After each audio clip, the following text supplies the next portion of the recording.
இருக்கிறீங்க? நல்லா இருக்கேன்ல. ஸோ எனக்கு ப்ளூ எல்லாமே நான் தான் சமைப்பேன். பிரியாணி எல்லாமே. பட் வெஜ்ஜு அப்படின்றதுனால நான் கோயிலுக்கு போயிட்டதுனால எங்கள் அம்மாவும் என் தங்கச்சியும் சமைச்சாங்க. நல்லா திட்டுட்டு கோயிலுக்கு போயிட்டு வந்துட வேண்டியதான். நான் எங்கள் வீட்டில் இருக்கவங்கள கூப்பிட்டு எங்கேயாச்சும் வெளியே போகலாமா, இல்லை ஃபேமிலியாக கோயிலுக்கு போகலாமான்னு யாருமே வரமாட்டேன்ட்டாங்க. சரி விடுங்க அப்படின்னு சொல்லிட்டு நம்ம வந்துட்டு வந்து எழுதிட்டு இருந்தேன். இன்னையோட வந்து முடிஞ்சிருச்சு. வேல்மாறல் வந்து முடிஞ்சிருச்சு. நிறைய பேர் எழுதுனீங்களான்னு தெரியல. நாளையிலிருந்து 7 நாள் விரதம் வந்து ஸ்டார்ட் ஆக போகுது. இவ்வளோ நாள் இருந்ததை தாண்டி இந்த சஷ்டியில் தொடங்கி சஷ்டியில் முடிக்கிற விரதம் தான் வந்து ரொம்ப ரொம்ப ரொம்ப விசேஷமானது, முக்கியமானது. ஸோ கண்டிப்பாக வந்து நீங்கள் அந்த விரதம் இருங்க.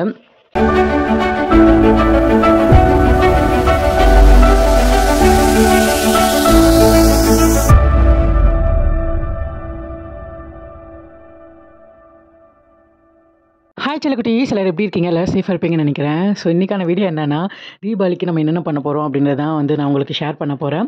நான் நைட்டே வந்து மருதாணி அரைச்சேன்னா, ஸோ அதை வச்சேன். ஒரு கைக்கு மட்டும் தான் வச்சேன். ரொம்ப அழகாக இருந்தது. எனக்கு பிடிக்கும். எனக்கு கோனை தாண்டி மருதாணி ரொம்ப ரொம்ப பிடிக்கும். ஸோ மருதாணி வச்சாச்சு. இப்போ போய் தலைக்கு வந்து எண்ணெய் வைக்கணும். ஓகேவா? ஃபஸ்ட்டு ப்ரஷ் பண்ணிடலாம். ப்ரஷ் பண்ணிவிட்டு அதுக்கப்புறம் வந்து எண்ணெய் வச்சுக்கலாம். எங்கள் அம்மா வந்து எண்ணெய் காய்ச்சி வச்சுட்டாங்க. ஃபஸ்ட்டு ப்ரஷ் பண்ணிவிட்டு அதுக்கப்புறம் போய் எண்ணெய் வைக்கலாம்.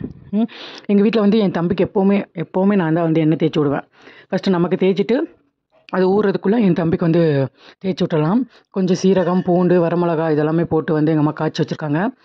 நல்லா உச்சியில் வச்சு நல்லா தேய்ச்சிட்டு அதுக்கப்புறம் வந்துட்டு நம்ம ஊற வச்சுட்டு குளிக்க வேண்டியது தான். ரொம்ப நாள் ஆச்சு. நான் மோஸ்ட்லி எண்ணெய் வச்சு குளிக்க மாட்டேன் இந்த தீபாவளியை தாண்டி. நல்லா வந்து ஊற வச்சுட்டு அதுக்கப்புறம் என் தம்பிக்கு வந்து எண்ணெய் தேய்ச்சி விட ஸ்டார்ட் பண்ணிட்டேன். அவனுக்கு நல்லா உச்சியில் வச்சு நல்லா தேய்ச்சி ஃபுல் பாடியும் வந்து மசாஜ் பண்ணி விட்ருவேன். எப்போவுமே அவன் எண்ணெய் தேய்க்கணும் அப்படின்னா எங்கிட்ட தான் தேய்ப்பான். அது சண்டையாக இருந்தாலும் சரி, ஜாலியாக இருந்தாலும் சரி, எப்போவுமே வந்துட்டு நான் தான் வந்து தேய்ச்சி விடுவேன். அது வந்து பழகிடுச்சு. நல்லா அவனுக்கு மசாஜ் பண்ணி விட்டு நானும் வந்துட்டு எண்ணெய் தேய்ச்சாச்சு. அப்புறம் எங்கள் அம்மா வந்து வடைக்கு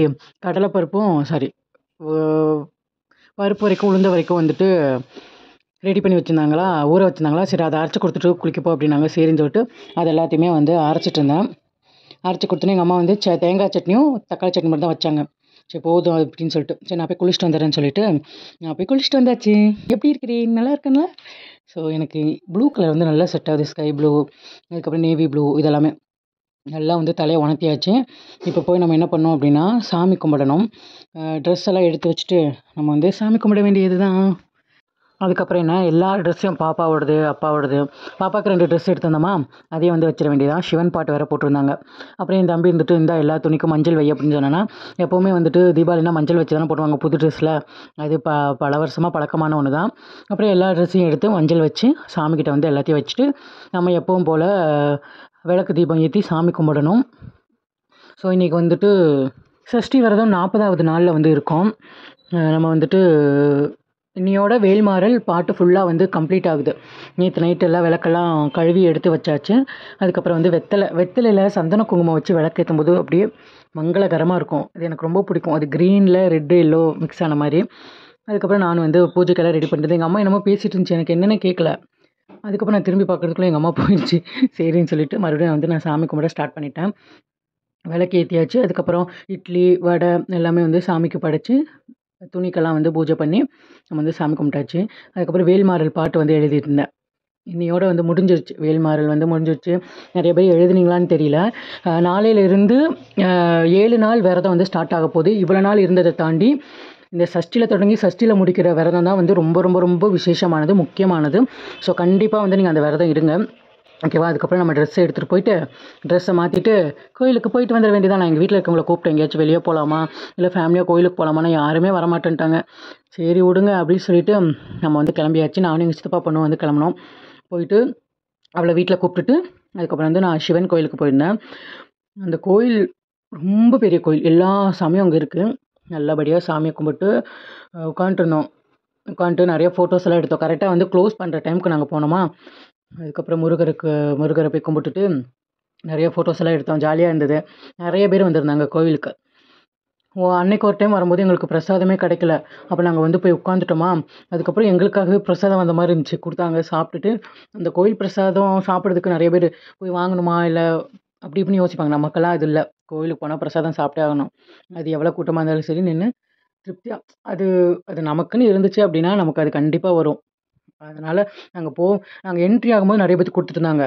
சரி சாப்பிட்டு போகலாம் அப்படின்னு பார்த்தோம். இல்லை சாமி கும்பிட்டு வந்தால் சாப்பிடணும்னு இல்லை. அதுக்கப்புறம் நாங்கள் சாமி கும்பிட்டுட்டு உட்காந்துருக்கும்போது எங்களுக்கு கொடுத்தாங்க. சாப்பிட்டு வந்தோம். அதுக்கப்புறம் கோவிலுக்கு போயிட்டு வரும்போது ஸ்வீட் வாங்கிட்டு நாங்கள் வந்து வீட்டுக்கு கிளம்பிட்டோம். வீட்டுக்கு வரும்போது என்னோடய ஃபோனோட டெம்பர் கிளாஸ் மாற்றணும்னு நினச்சேன். எனக்கு வந்து நான் வந்து எப்படின்னா ஃபோனை ஒரு வழி பண்ணிடுவேன். எப்படியா இருந்தாலுமே இப்போ நான் போட்டிருக்கேன்னா இன்னும் கொஞ்ச நாள் பாருங்கள் என்னோடய ஃபோன் என்ன கதியில் இருக்குன்னு சொல்லிட்டு அதுக்கப்புறம் போய் டெம்பர் கிளாஸ் மாற்றிட்டு வீட்டுக்கு வந்துட்டேன். எங்கள் வீட்டில் வெஜ்ஜு தான் வந்து சமைக்கிறாங்க விரதம் இருக்கிறனால. ஸோ எங்கள் அம்மா வந்து பீன்ஸ் கேரட் பொரியல், அவியல் எல்லாமே வந்து வச்சுருந்தாங்க. வைக்கிறதுக்கு ப்ரிப்பேர் பண்ணிட்டு இருந்தாங்க. அதுக்கப்புறம் என்ன இலைய தண்ணி தெளிச்சிட்டு பொரியல், அவியல், அப்புறம் அப்பளம், வடை, பாயாசம், சாப்பாடு, சாம்பார் திருப்தியாக வந்து சாப்பிட்டேன். நல்லபடியாக சாப்பிட்டோம் எல்லாருமே.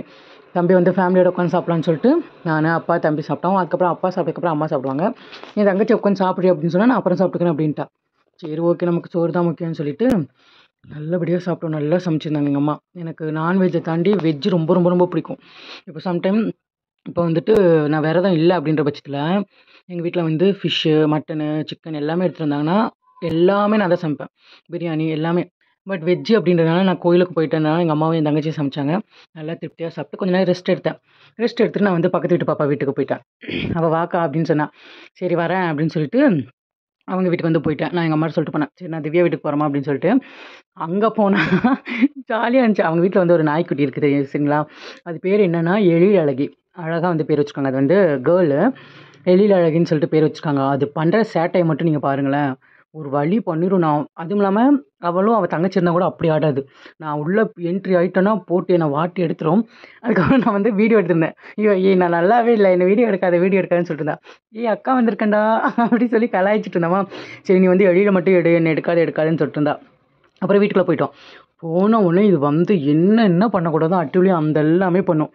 நல்லா இருக்கும், ஜாலியாக இருக்கும். நான் தூக்கி கொஞ்சுறேன்னு சொல்லி தான் சொல்லுவேன். ஆனால் வந்துட்டு அது அடங்கவே அடங்காது. இவர் கிறுக்கி இவளுக்கும் இவங்க அக்காவுக்கும் இவங்க ஃபேமிலிக்கு வந்து ஒரு நாய்னா அவ்வளோ பிடிக்கும். ரோட்டில் ஏதாச்சும் ஒரு நாய் அடிபட்டு கிடக்கு, இல்லைனா வந்துட்டு அதுக்கு ஏதாச்சும் ஒன்று பண்ணணும் அப்படின்னா கூச்சமோ இல்லை அருவருப்போ பட மாட்டாங்க. ஸ்ட்ரெயிட்டாக போய் பண்ணிடுவாங்க. அந்தளவுக்கு நாய் பைத்தியம் இவங்க. அந்தளவுக்கு சூப்பராகவும் பார்த்துப்பாங்க. இது வந்து ரோட்டில் எங்கேயோ இருந்த நாய் குட்டியாக இருந்தது. அது வந்து பாவம்னு சொல்லிட்டு கூப்பிட்டு வந்து இவங்க வளர்த்துட்ருக்காங்க. அந்தளவுக்கு இது ஒரு நாய் பைத்தியம். எனக்கு நாய் ரொம்ப பிடிக்கும். பட் இது ரொம்ப பண்ணும். டென்ஷன் ஆகும். சரின்னு சொல்லிட்டு அப்புறம் ஏதாச்சும் சமைக்கலாங்க்கா அப்படின்னு சொல்லிட்டு என்னமோ சொன்னாலே சுழியம் சமைக்கலான்னு சொல்லிட்டு பச்சை பயிறு அப்புறம் வெல்லம் இது எல்லாத்தையுமே கரைச்சி வச்சுருந்தா. சரி நீ செய்யுமா, என்னை வீடியோ எடுக்காத அப்படின்ட்டு இருந்தா. சரி ஓகே நாங்கள் என்ன சமைக்கிறேன்னு கேட்டேன். அவன்ட்டு சொன்னால் இல்லை நீங்களே பார்த்துட்டு நீங்களே டிசைட் பண்ணிக்கோங்க அப்படின்னா. சரி ஓகே அப்படின்னு சொல்லிட்டு நான் வந்து மறுபடியும் போயிட்டு அவள் தங்கச்சி கூட அப்படியே வந்து காமெடி பண்ணிவிட்டு விளாண்டுட்டு இருந்தோம். இப்போ பாருங்கள் இந்த நாய் என்னென்ன வேலை பண்ணுதுன்னு சொல்லிட்டு. சாரி எழில் அழகி. ஐயோ அதை கண்ட்ரோல்டே பண்ண முடியாது. சீரியஸாக நான் போகாத வரைக்கும் கூட நார்மலாக இருக்கும். என்னன்னே தெரியல. நான் போயிட்டேன்னா வச்சுக்கோங்களேன், எங்கேருந்து தான் இவ்வளோ எனர்ஜி வருமோ இதுக்கு. அப்படியே கோவமாக ஒரு இது பண்ணுறதெல்லாம் பார்த்தா அப்படியே அது கூட வந்து டைம் பாஸ் ஆகும். அது செகண்டரி. பட் கடிக்கும் அங்கே இதுன்னு அது இதுன்னு பண்ணிகிட்ருக்கோம். அப்புறம் அவங்க கூட கொஞ்சம் நேரம் டைம் ஸ்பெண்ட் பண்ணிட்டு லூடோ விளாண்டுருக்கும் போது எங்கள் பாப்பாவும் எங்கள் அக்கா எங்கள் மாமாலாம் வந்துட்டாங்களா. அப்புறம் வீட்டுக்கு வந்துட்டோம். வந்தோடனே எங்கள் பாப்பா வந்துட்டு சித்தி வா பட்டாசு வைக்கலாம் அப்படின்னா. நாங்கள் மோஸ்ட்லி இந்த சவுண்டு பட்டாசுலாம் வைக்க மாட்டோம். சங்கு சக்கரம், புஸ்வானம், அதுக்கப்புறம் கம்பி மத்தாப்பு இதுதான் வந்து வைப்போம். அதுதான் வந்து கலர்ஃபுல்லாக ஜாலியாக இருக்குமா. ஸோ அப்புறம் வந்துட்டு புஸ்வானம் இதெல்லாம் வந்துட்டு கலர்ஃபுல்லாக இருக்கிறனால எங்கள் பாப்பாவுக்கு ரொம்ப பிடிக்கும். முதல்ல சின்ன பிள்ளைல அவள் பட்டாசு நான் பயப்படுவா. பட் இப்போலாம் அப்படி இல்லை. வா சித்தி வைக்கலாம்னு சொல்லிட்டு ஜாலியாக வந்து பட்டாசு வச்சுட்டு இருந்தோம். அதுக்கப்புறம் எங்கள் அப்பா சங்கு சக்கரம் வச்சுட்டாரு. அது அழகாக இருக்கும் தெரியுமா. நாங்கள் சின்ன பிள்ளையிலலாம் எங்கள் அப்பா பட்டாசு வாங்கி தர மாட்டார். நைட்டு என்னென்ன வெடிப்போமோ அதெல்லாம் இருக்கும். சங்கு சக்கரம், பாம்பு பட்டாசு, அதுக்கப்புறம் வந்து இந்த பொட்டு பட்டாசு, துப்பாக்கி அதெல்லாமே இருக்கும். ஸோ அதெல்லாம் வச்சு தான் வந்துட்டு நாங்கள் வெடிப்போம். இப்போவும் அப்படி தான் இருக்குது. எங்களை சுற்றி ஏகப்பட்ட பட்டாசு வெடிக்கிறாங்க. டப்பு டப்பு டப்பு டப்புன்னு காது வலிக்குது. டக்குன்னு வெடிக்கும்போது நெஞ்சு படபடங்குது. அந்த மாதிரி சவுண்டெல்லாம் எங்களுக்கு ஆகவே ஆகாது. சும்மா இதுவே நான் இதை வச்சு என் கண்ணெல்லாம் வந்து ஒரு மாதிரி மங்களாக ஆரம்பிச்சிருச்சு. போதுண்டா சாமி அப்படின்னு சொல்லிட்டு நாங்கள் வந்து போயிட்டோம். எங்கள் வீட்டில் எல்லா நாளும் கார்த்திகைன்னு சொல்லி ஆடிட்டு இருந்தேன். அதுக்கப்புறம் என் தங்கச்சி வச்சா, எங்கள் அப்பா வச்சுச்சு. இந்த ஒரு பட்டாசு வச்சோம். இது என்ன தெரியுமா, நான் மேலே போய் அழகாக வெடித்து அந்த இது மாதிரி வரணும் அப்படி வரும்னு பார்த்தா இது கீழே வெடிச்சிருச்சு. சவுண்டு பார்க்கணும் ஒரு மாதிரி அடைக்க ஆரம்பிச்சிருச்சு. அதுக்கப்புறம் என்ன பட்டாசெல்லாம் வச்சுட்டு அதுக்கப்புறம் எங்கள் பாப்பாங்க கூடலாம் ஜாலியாக எங்கள் அப்பா எங்கள் அம்மாலாம் விளாண்டுருந்தாங்க. பாப்பாங்க வந்தாங்கனாலே வீடு வந்து கலகலன்னு இருக்கும். டைம் பாஸ் ஆகிடும். டைம் சீக்கிரம் போயிடும். அதுக்கப்புறம் வந்து தலைவன் தலைவி படம் போட்டிருந்தாங்களா, அப்புறம் ஃபேமிலியாக உட்காந்து பார்த்துட்டு இருந்தோம். அப்புறம் எங்கள் பாப்பா கூட எங்கள் அப்பா வந்து விளாண்டுட்டு இருந்தார். அப்புறம் பாப்பாங்களுக்கெல்லாம் இட்லி தோசைலாம் ஊட்டிட்டு பாப்பாங்களும் கிளம்பிட்டாங்க. நாங்களும் வந்து தூங்கிட்டோம். ஸோ உங்களுக்கு தீபாவளி எப்படி போச்சு அப்படின்றத சொல்லுங்கள். பாய், லவ் யூ ஸோ மச்.